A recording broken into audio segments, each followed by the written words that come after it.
to Tuned to Yesterday, showcasing programs from radio's past. Mark Lavonier, your host for this hour of horror. Later on, Lights Out from 1942, but first an episode of Inner Sanctum, a CBS broadcast from March 23rd, 1949, called Only the Dead Die Twice.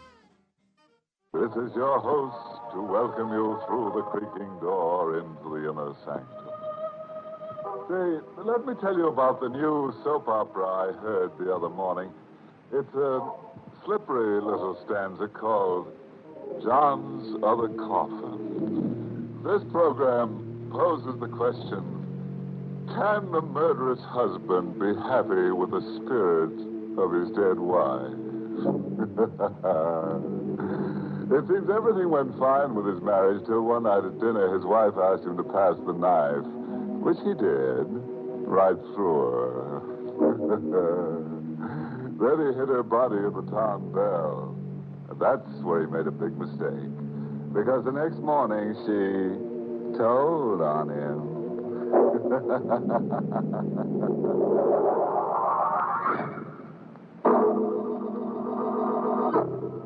Tonight's Inner Sanctum mystery, Only the Dead Die Twice, was written by Ed Adamson and Bob Sloan and stars Larry Haynes in the role of Johnny with Alice Reinhardt as Vera.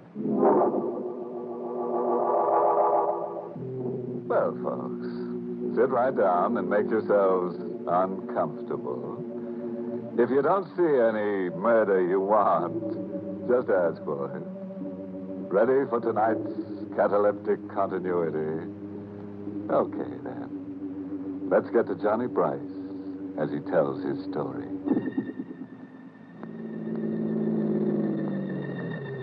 It all started only 4 hours ago when I put the wagon away for the night.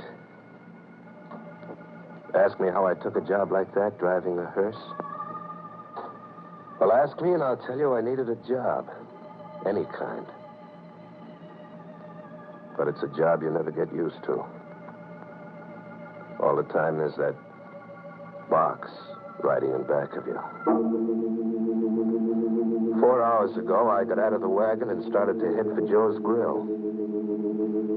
But I never got to Joe's. Hello? She was standing at the door.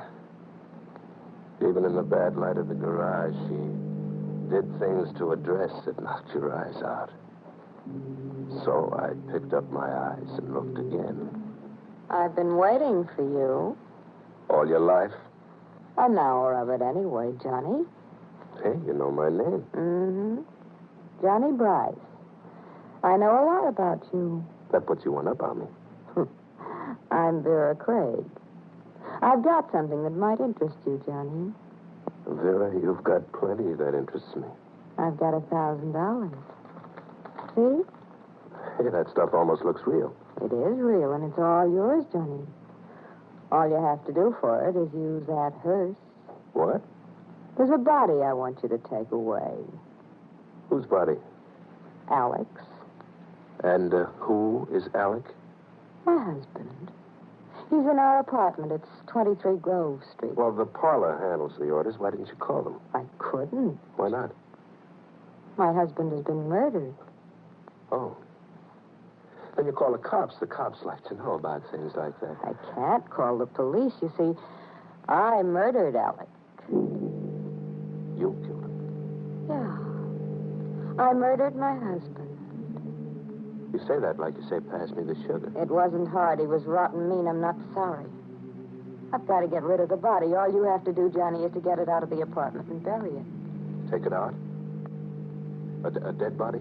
That should be easy enough for you. I'm not touching anything dead. But you're used to death. It's around you all the time. Yeah, it's around me. That's the trouble. You think I like it? You won't do it for me. Not for anybody. Not even for this. I told you. Not even for $1,000. 1,000, Johnny. 10 $100 bills, see? Look, will you stop sticking that dough under my nose? You can do a lot with $1,000, Johnny. Will you stop it? Think of what 1,000 can do for you, Johnny. You say you don't like your job. I hate it. And you won't have to be sick with your work anymore. You can get away from it forever. Forever? This will be the last time you'll have to drive a hearse. All you have to do is get rid of Alec's body. $1,000 all for you. It'll free you, Johnny. What do you say? $1,000. What do you think I say?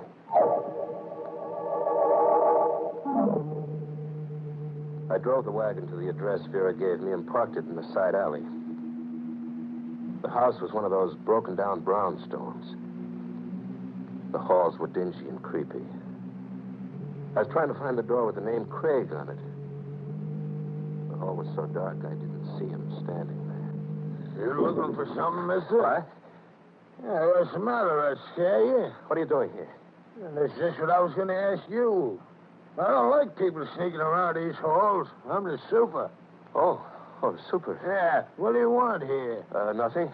Well, then what are you looking at the doors for? I've been following you. Well, I'm trying to find a friend's apartment. Yeah, who's your friend? I can tell you the apartment. No, thanks. You don't have to bother. I can find it. Look, mister, I don't like the way you act. Maybe I should call a cop. A cop? Yeah, you heard me. Oh, look, you don't have to call a cop. I told you I'm looking for a friend. Yeah, but you still didn't tell me your friend's name. Okay, he's Alec Craig. Oh, Mr. Craig, eh? Well, why didn't you say so? That makes things different. Mr. Craig's apartment's up on the next floor. Rear of the hall. Rear of the hall. Thanks. Hey, wait a minute. Yeah? What is it? No use going up there. Mr. Craig ain't home. But I was... Yeah, he ain't home. He ain't been home all evening. If he was home, I'd have seen him come in, sure. Okay, then I'll talk to Mrs. Craig instead. Mrs. You can't do that, mister. He ain't married. There ain't no Mrs. Craig. What kind of a gag was this? The super said there wasn't any Mrs. Craig. Then who was Vera? Well, after the super walked away, I went upstairs. The door to Craig's apartment was part open. I pushed it the rest of the way and walked in. The living room was as cold and gloomy as a morgue. I wanted to turn and go out, but something kept pulling me. Ask me and I'll tell you it was death. You couldn't see it, but you knew it was there, and you couldn't make it let go of you. Pulled me right through to the next room. Alec Craig was there, just as Vera said. On his white shirt, there was a big red circle. And on the floor next to him, a carving knife. Stained with the same red. I walked into the room. $1,000 and no $1,000. I couldn't touch him, not for a million. I got to the front door and opened it. Hello. He was standing there in the hall right in front of the door. A big guy in a black hat and coat. I was just going to ring the bell. My name's Steve Maxton, detective, first grade, 16th precinct. You Alec Craig? No, I'm a friend of Craig's. Oh, I want to see Craig. Well, he's not home. Who are you? Johnny Bryce. You're sure, Bryce, that Craig isn't home? Well, I just told you he wasn't. Nobody's in there. Okay, then suppose you come inside with me. We'll wait for Craig. Well, he's not coming back tonight. Go on, do like I tell you. Get inside. What is this? What do you want with me? I just got a call to get over here. The guy who called said there was a murder. Murder? That's right. He said that Alec Craig was here in his apartment. Dead. If I had gotten out of that apartment a minute before, this never would have happened to me. But now I was stuck. I warn you, Bryce, don't try any phony moves. Oh, you got this wrong, Maxton. Somebody's playing a gag on me. Maybe. Craig isn't here. You can see nobody's here. We'll look in the next room. There wasn't a thing I could do. When we went into the room where Craig was, I kept my eyes straight ahead. I didn't want to look down and see him again. I guess you were right, Bryce. Somebody was playing a gag on me. It wasn't possible. I couldn't believe it. There wasn't a body on the floor. There wasn't a murder knife. There wasn't a single trace of death.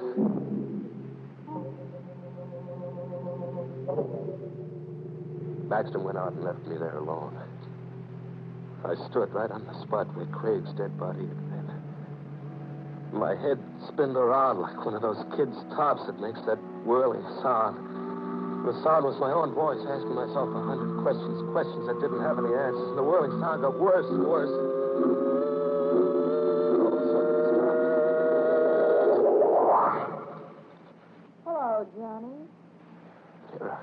matter, Johnny? Aren't you glad to see me? How'd you get here, Vera? How'd you get into that closet? Here's the back entrance to the apartment. Look, what's going on here? There was a body right here on the floor. I saw it with my own eyes. Yes, Johnny, you saw Alec's body. I put it in the closet to save you. If that Detective Maxton had found it, then you'd be in trouble, wouldn't you? You said Craig was your husband. He was. You're a liar. Super told me Craig wasn't married. He wasn't your husband, was he? Was he? All right, he wasn't. Why'd you lie to me? Because I wanted to make sure you'd help me. What kind of a game are you playing? When I told you I killed Craig, that was the truth. Why'd you kill him? Because he deserved to die. He was blackmailing me. Johnny, you've got to get him out of here quickly. Oh, no. I'll meet you out at Mount Crescent Cemetery. All you have to do is carry him down the back stairs to the hearse. Nothing doing. I'm not going to touch him. I couldn't put my hands on him. $1,000, Johnny. It's still waiting for you. I don't want the 1,000 anymore. Here, Johnny, I'll give you half of it now. No. When you're finished out at the cemetery, you'll get the rest. No, I said. Here, take the 500. I told you no. Now, look what you've done. You'll only have to pick it up. I'm not going to pick it up. I don't want any part of your lousy dough. Keep it. The deal's off. Oh, no, Johnny. The deal isn't off at all. Not a bit. You're going to do exactly as agreed. Money or no money, you've got to. Now. No. What do you mean? You told me you spoke to the super. He saw you here. They'll find Craig's body if you don't take it out. So they'll find it, so what? That Detective Maxton, he knows you now, Johnny. The detective remembers a face. They're good at that. If Craig's body is found, you'll be blamed for the murder. Why, you dirty little... So that's it. Yeah, that's it. And there's nothing you can do about it, Johnny. Absolutely nothing.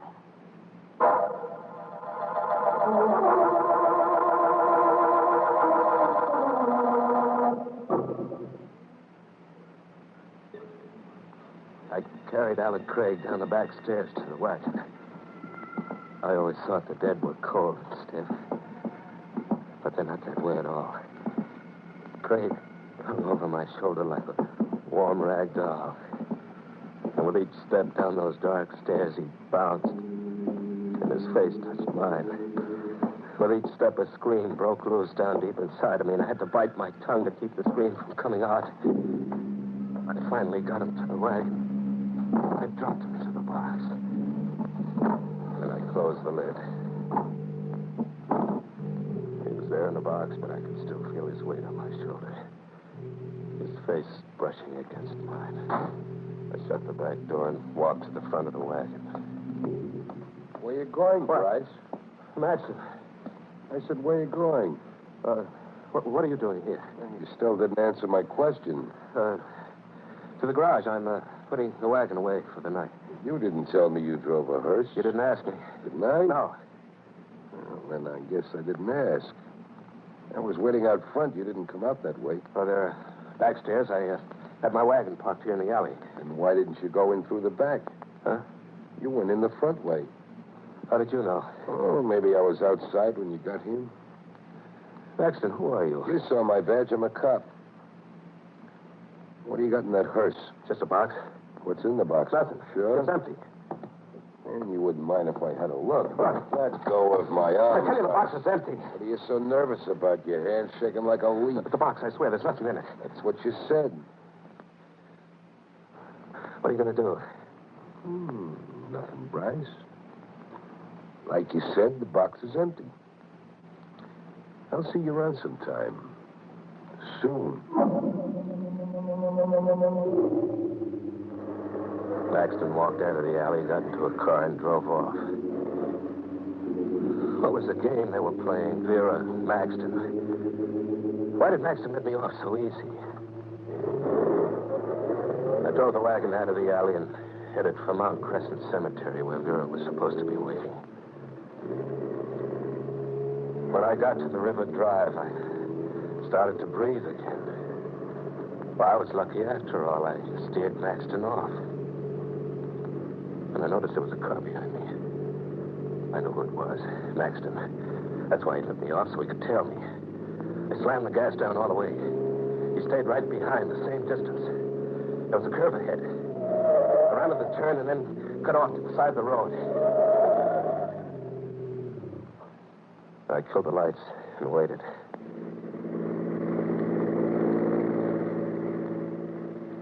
Maxton's car whipped by. I got out of there fast and took a back road to my date with Vera at the cemetery.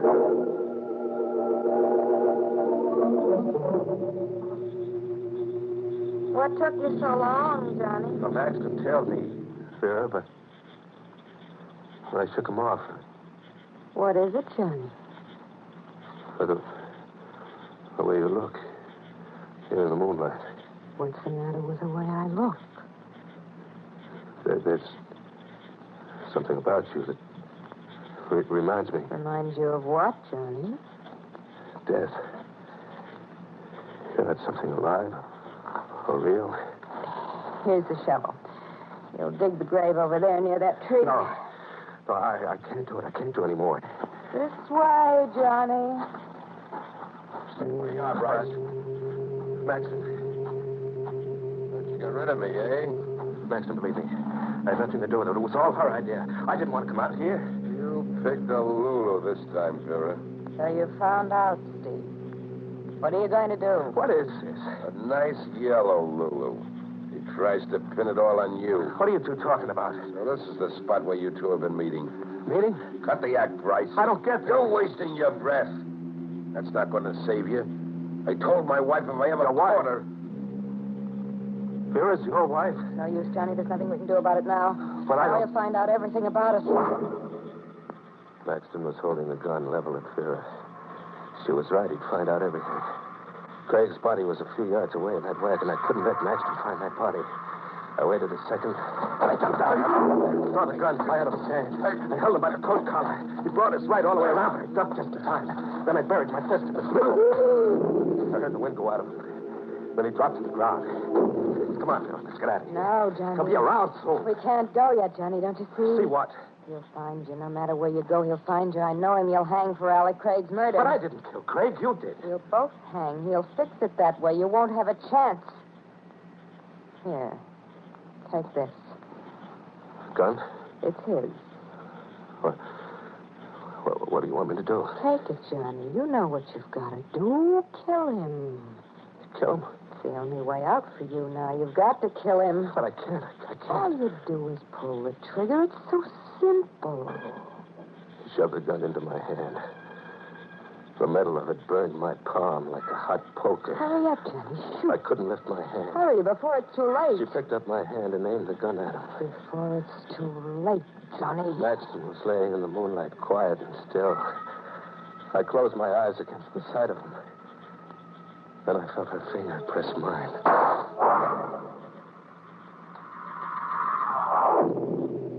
I buried Maxton. All the time I shoveled, Vera stood there watching. That same devil's smile on her face. After I dug another grave, I went back to the wagon to get Craig's body. I opened the little box and reached it. Vera! I sat there in the dark of the wagon, my brain not believing what my hands touched. The insides of the empty box. Vera! She didn't come. I got out of the wagon and started for the grave. Vera! Vera, he's not here. The box. Vera's gone, Bryce. What? It was Craig. Alec Craig. Standing right there in the path in front of me. She's gone, Bryce. Hey, you're dead. I put you in the box. You're dead. Here, Bryce, touch my hand. No, stay away from me. Touch me, Bryce. Feel how dead I am. Don't you come near me. You don't have to be afraid, Bryce. I'm not dead, not really. You are. She killed you. That blood on your shirt, that's where the This knife... blood? Yes, I admit it is realistic, but it's only a combination of red ink and grease. But it did get the effect Vera and I wanted. You really thought I was dead. You're such a chump, Bryce. Why did you do this to me? Why me? We had to get her husband out of the way. We wanted him dead, but only a chump commits murder. A chump you can buy with $1,000 or with fear. You're having a good time, huh, Craig? Oh, terrific. You're not going to get away with this. No? What are you going to do about it, Bryce? Go to the police? Tell them the story? Sure. You do that. Tell them how you held the murder gun, how your fingers squeezed the trigger. She made me Tell do it. that to the police, Bryce. Tell them. And let me know what they say. I'll be waiting to hear about it. He walked down the path, laughing at me. Me, the prize chump of them all. Well, this chump had one idea. One good idea that was really going to kill him. I started the wagon and headed it down the path. I caught Craig in my headlights. He turned. That hyena smile was still on him. Then when he saw what I was going to do, the laugh dropped off his face. He jumped to the side of the path and ran up a hill. I drove right up after him. He twisted and turned, but I didn't let him out of the headlights. He was just getting to the tomb at the top of the hill when I stepped down all the way.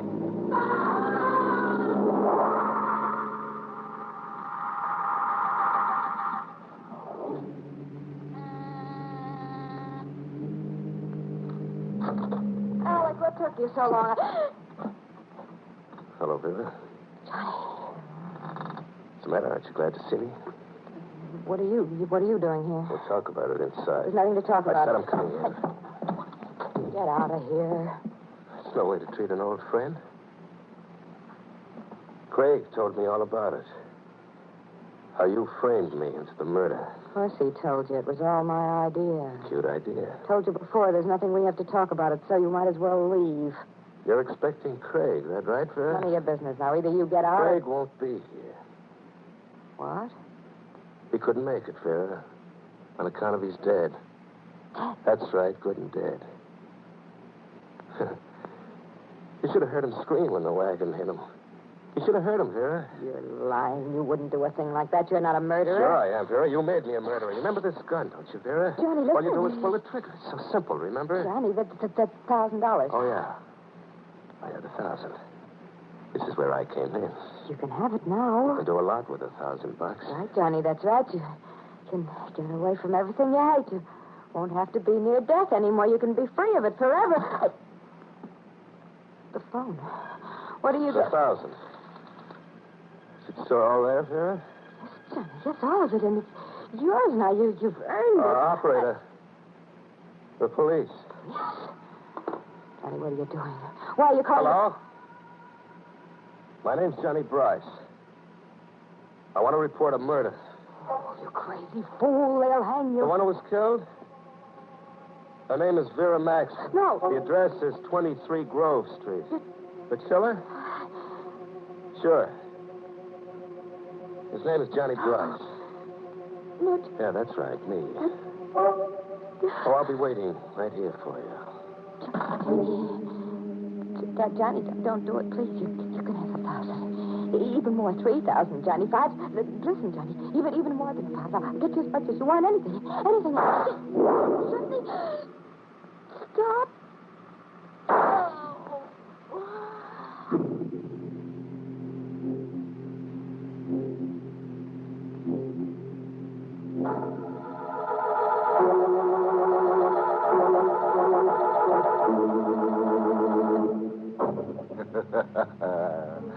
Now, that's the way I like to see our stories finish. Plenty of corpses and no remorses. Well, Johnny finally got the drop on Vera. But you should see the drop the hangman got on Johnny. There is a moral in tonight's tangy little tidbit. It comes from the grave works of the funeral philosopher, Wormley Digger, author of One Hearst Town.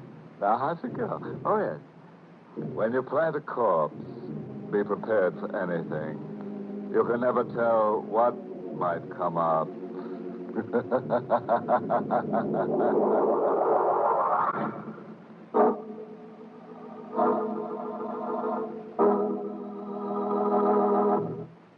Good night. Pleasant dreams.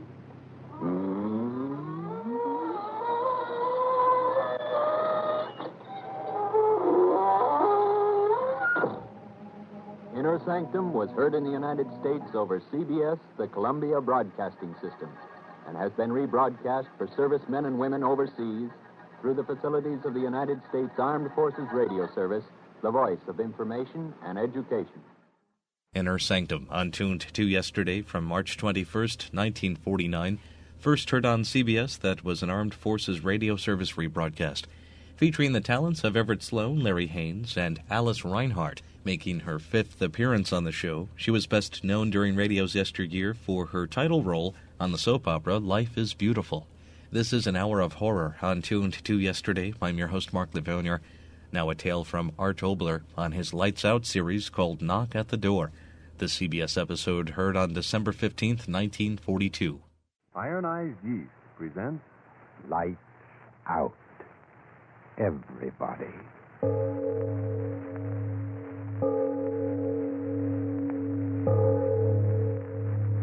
It is later than you think.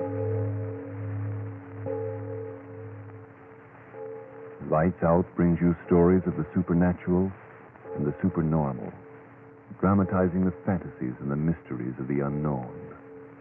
We tell you this frankly, so if you wish to avoid the excitement and tension of these imaginative plays, we urge you, calmly but sincerely, to turn off your radio now. My name, Art Obler. Tonight, another in our series of tales of the weird and the unusual.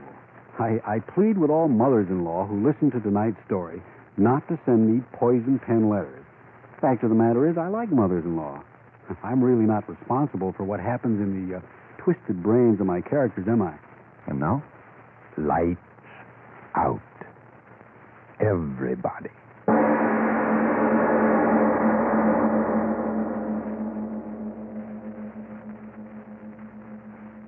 Afraid to die? Who isn't? When I was just a kid, I used to wake up in the night and see the dark pressing all around me. And I'd get so scared, I'd think I was dead, buried. I'd try to scream. I couldn't. My voice, I'd know I was dead. I'd know it. I'd throw off the cover. I'd cry out, Mother, Mother! Oh, why? Why did I yell out like that? Why should I be scared now? I want to die. I gotta die. It's cold here in the basement.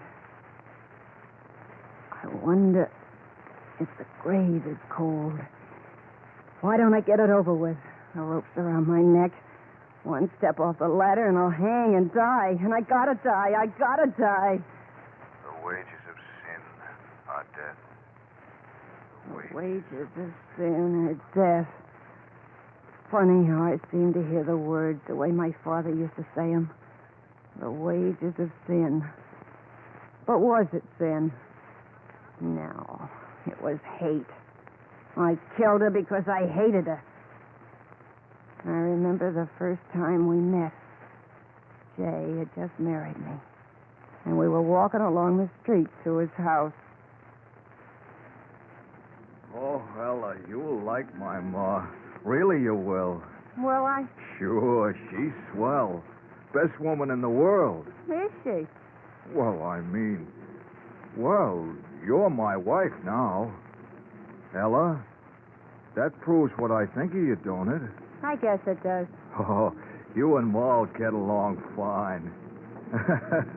Will this be a surprise to her? Well, here's the house. What do you think of it?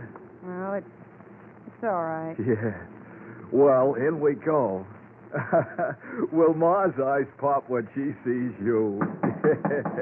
Pop right out, I'll bet you. Come on, Ma, open up. Got a surprise for you. Jay, where have you been, son? Where? Oh. Surprised, eh, Ma? Meet Ella. Jay, you've brought home a woman. When she said it that way, right from that minute, I knew I hated her. And that's the way it was from then on. I wasn't Jay's wife to her, but a woman. Stranger in her house. And it was her house and everything in it. Nothing Jay's. Everything hers. Ma, can I use your car to take Ella riding? Ma, mind if Ella plants some roses in your garden? Ma, is it all right if Ella uses... That's the way it was. Hers, everything hers. All I had was Jay, and he wasn't much. You can't blame me, you hear me? You can't blame me for not standing it. All my life I'd had nothing, and at last I was married, and I still had nothing. Her house, her car, her money, her son. I couldn't stand it, I tell you. So I killed her.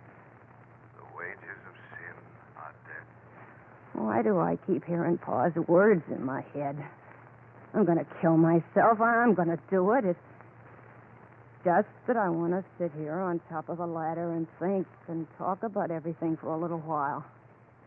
It's the last chance I'll get. So, like I said, I killed her. Well, not right away. I stood it for weeks and months. But all the time inside of me, something was talking. Kill her. Everything will be yours. Kill First her. soft like, Everything will be yours. and then louder and louder until my head was filled with it. Everything will be yours. Louder and louder until I couldn't stand it no more. Everything will be yours. Louder and louder until I said, yes, I'll do it. Yes. Yes. Everything would be mine then. Everything. I always wanted it that way. It had to be that way. Here in this basement. That's where it happened. Jay went to work. I came down here. Oh, it wasn't very hard to do what I had to do. I remember every minute of it so well. Every minute. I called her, and she came down into the basement. You called me, Ella? Yes, I called you. What's the matter? Somebody took the lid off the sewer down here. Land sakes alive. Now, who could have done that? Heavy iron cover like that. Jay wouldn't have done it. Is it deep down there? Of course it's deep. It ain't a sewer anyway. Covers an old well this building was built over. Oh. What are you owing about? Heard my son Jay tell you the same thing weeks ago. Yes, he did tell me. Funny, I forgot. Oh, look. What? It's down in the well. Look. I don't see nothing. What? It's your well, isn't it, Mama? Your well. Everything is yours, so stay in it. Stay in it, Mama. Stay in it. Your well, Mama, but everything else is mine now. Everything mine, mine. That's the way it was. Easy. Too easy. Jay came home. He said... Hey, Ella, where's Ma? I don't know. She wasn't here when I got back from the store. Must have gone out. Oh. Well, she'll be back. Leave it to Ma. But she didn't come back. How could she? Jay went to the police. They came around. They asked questions. They went away.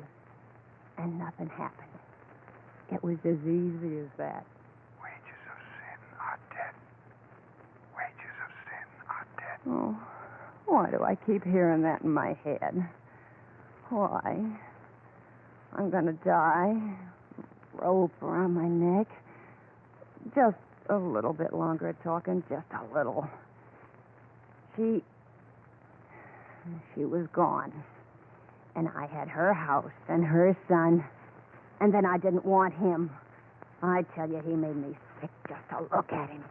Mama. I wanted to forget. And then one day, I got an idea. There was more room under that iron lid in the basement, wasn't there? That was it. Yes, that was it. Got free of her, now I'd get free of him. Sell the house, quick, get away, far away. Yeah, that was it, a free woman. With my looks and all that money, oh, would I have a time. I planned everything. Told the neighbors Jay was going on a trip. I'd said Jade wrote me to sell the place and join him out of town. I tell you, it was perfect. He came home that night. The night I was going to let him join his mama. Anybody home? I'm always home. Oh, you said that just like Mama used to. Did I? Say, that reminds me. I got a new detective agency working on the case. They think that maybe she lost her memory somehow. You know, like you read about. All right. What, Ella? Sit down and eat your supper. You want it to get cold? Oh, I don't see why you don't want to talk about finding Mama. After all... Sit down and eat your supper. You'll find your Mama. You think so, Ella? Sure. Oh, say, that's good hearing you say that. Finding my Ma, that's something I'd sure like to do. He sat down to eat. I'd made him a good supper. Why not? His last supper. And then it happened. We were sitting there eating when there was a knocking at the door. No. Who can that be? How should I know? Get up and answer it. Yeah. Peddler, I'll bet you. Nobody here. Then shut the door and come on back and finish your supper. That's funny. I heard knocking plain, didn't you? Yeah, kid's playing jokes. Go on, eat. I want you to help me fix something in the basement. Fix what? You'll see. Finish your eating first. Okay. Those crazy kids. What? Nah, sit where you are.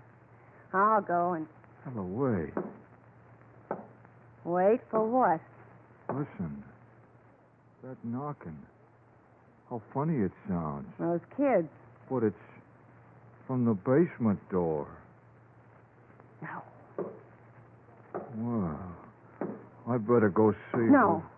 Jay, don't open that door. Don't, I tell you. Don't see why not. Somebody knocking, I gotta see who. Jay, leave the door closed. What's the matter with you? Gotta open it, gotta see. No, Jay. No. Oh, no. Mama. Mama.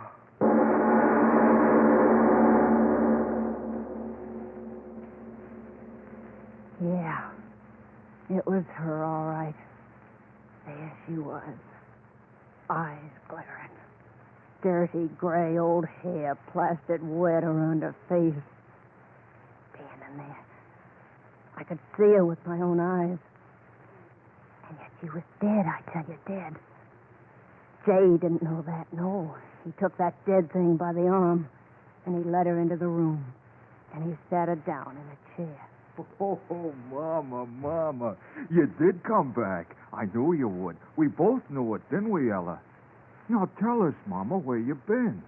Why'd you go? Yeah, why come back this funny way? The back way up the basement steps. Why, Mama? Mama, you're sick. Oh, Ella, look, she's dripping wet. Ella, quick, take her upstairs and put her to bed. Yeah, and maybe you'd better sleep with her tonight. Keep her warm. Ella? Why are you looking so funny? Ella! Ma! Ella fainted. Why did she faint? Why? Sure, I fainted. Me sleep with that. Me keep that warm. Oh, no. I didn't wake up until next morning. Jay was leaving for work. He told me she was sleeping in her room to take good care of her when she woke up. And he went away, happy as Mama was back. When he was gone, I sat down there in the kitchen and waited. It got on to 5. Soon he'd be coming home. I had to know. I tell you, I had to. I went upstairs to her room. I opened the door. Nobody there. I tell you, nobody there. The bed not even slept in. She'd never been there, never. I dreamed it. Jay dreamed it. She wasn't there. She hadn't come back. But I had to be sure. I went down in the basement. I pried up that old iron lid. There was the open well.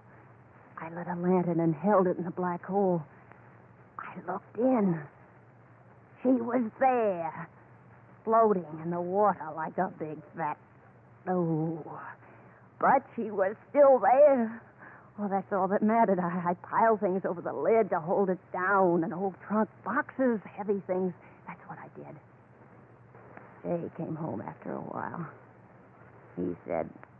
How's Mama? I said, all right.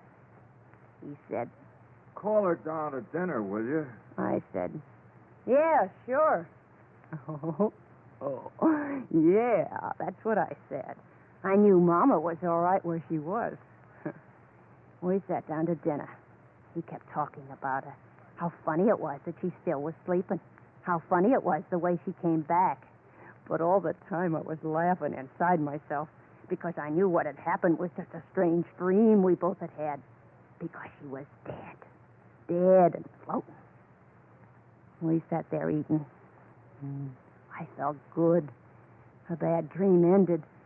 For this night, Jay would join his Mama. Swimming. Yeah. And then, just like the night before, it happened. Say, now who in the world's that?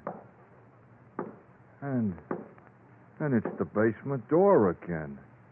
Now what in the... Mama! You! Yeah. I screamed. What good was that? There she was again. The water dripping down off her face and clothes and puddling on the floor. And this time I knew it was no dream. She came into the room. She sat down on a chair. Jay talking all the time. He didn't see the way I saw that her face was... Oh, started to thunder. And Jay said... Oh, Mama, you should never have sneaked out on a night like this. Now to bed with you. In the morning, I'll call the doctor. Ella, you take Mama upstairs to bed. And this time, be sure you sleep with her. You know how scared she is of thunder. Go on now. She's soaked to the skin. I just sat there. I tell you, I couldn't move. Thinking of going upstairs with her, being in the same room with her, it froze me to my chair. And Jay said... No, come to think of it, I'll go fetch the doctor right now. Can't take any more chances. Ella, you take Mama right upstairs and put her to bed. Lie down with her. Keep her warm till I get back with Doc Williams. Then he was gone. Gone after the doctor. I sat there, the flesh on me crawling. The doctor'd come, and he'd see that she was dead a long time. He'd be sure to see it the way I saw it, dead, and the water had... How long we sat there looking at each other, I don't know. And then her lips moved, and it was like a cold wind. My son said to put me to bed. That's what she said. My son said to put me to bed. And then I understood the whole thing. She'd come back from the dead to keep me from killing him. And she wanted me along upstairs to... No, I wouldn't do it. I sat there without moving. Her lips moved again. He said to keep me warm. Come upstairs, Ella, to keep me warm. Me keeping that dead thing warm. Her wet, cold, dripping skin against... No, I wouldn't do it. She thought she'd make me crazy that way. Hold me in her bony arms until the sense in me ran out, the way the well water was running out of her. Make me crazy. Something to be locked away like they locked my own mother away. Crazy. Oh, no, that wouldn't happen to me. She wouldn't make me crazy, not me. I got to my feet. I turned quick before she could stop me. The basement door. I locked it behind me. I ran down the basement steps. Oh, I knew how to cheat her. The sure way, the only way. Oh, that's why I'm down here now. The rope around my neck. The other end tied to the crossbeam. I'll jump off this ladder. The rope will stretch. I'll be dead. Dead. And she'll never get me crazy. Still thundering. If I make noise as I choke, nobody'll hear me. And I'll die. And I'll never see her again. Why don't I do it now? There ain't much time. Jay and the doctor will be coming back. I gotta be dead then. Good and dead, or they'll find out the truth about her. Why don't I do it now? Why don't I do it? 'Cause I'm afraid. Afraid of dying. That's why I've been talking here in the dark, 'cause I'm afraid. Oh, it'll be so dark. Empty. Things will go on in the world, and I'll have nothing but the dark. Why should I die? Yeah, why should I? If I left this house, she wouldn't follow me, would she? That's all she wants, the house, her Jay. Well, she can have him. I'll go right away. Far away. They'll never find me, never. Oh, the rope. It's so tight around my neck. Oh, I gotta get it off. I gotta hurry and get away before Jay and the duck. I can't get the rope off. Who's there? Who's coming down the steps? Is that you, Jay? Oh, you followed me down. How could you? I locked the door. Oh, but then I put that iron lid over you, too, didn't I? And it didn't do much good. Oh, listen, I'll go away. You hear me? I'll go away. This'll be your house and everything in it. Hear me? All yours again. And Jay, I'll leave him, too. I won't take anything with me. I'll just go right away. Get the rope off. I'll go. You'll see me go. Oh, I made the noose so tight I can't seem to... Mrs. Kruger, what are you going to do? Well, you're not going to climb up the ladder. Oh, no. No, stay off. Stay off, I tell you. Don't come closer. I can't stand you coming closer. Stay away, the ladder. The ladder will fall. The rope is still around my neck if I fall.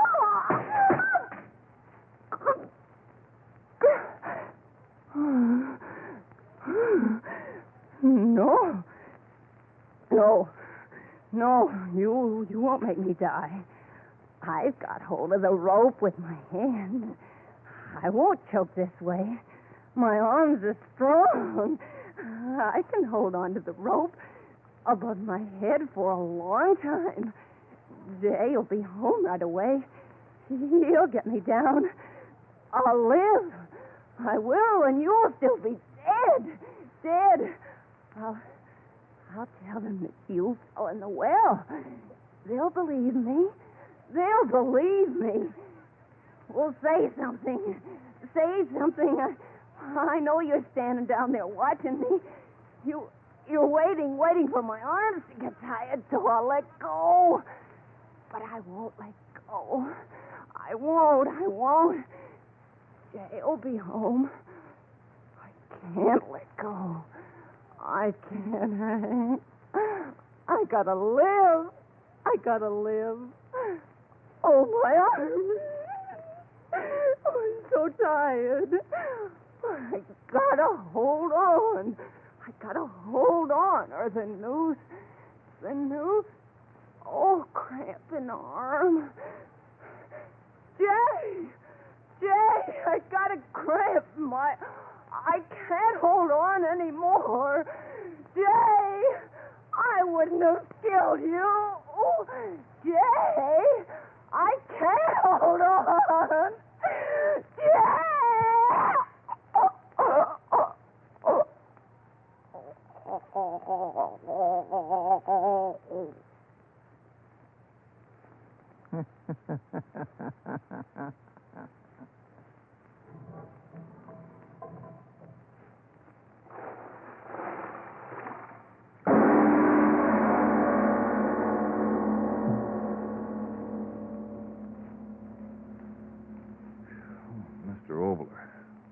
last week, and again this.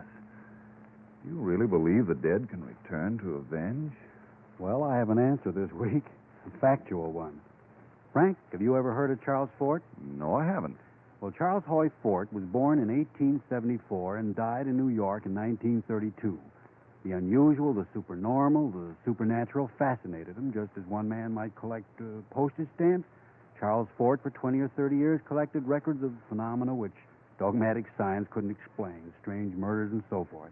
I suggest that, therefore, that any of you who think that this is the only possible world spend a very pleasant weekend reading these records in Mr. Fort's work, The Book of the Damned. The best possible answer to the ghost question is, who knows? And now what about next week, Mr. Obler? Well, next week, a story of suspense, which is, I believe, quite different from anything you've ever heard before. Have you ever watched a shooting star streak across the sky and suddenly have a feeling of almost terror? But, well, all that's next week.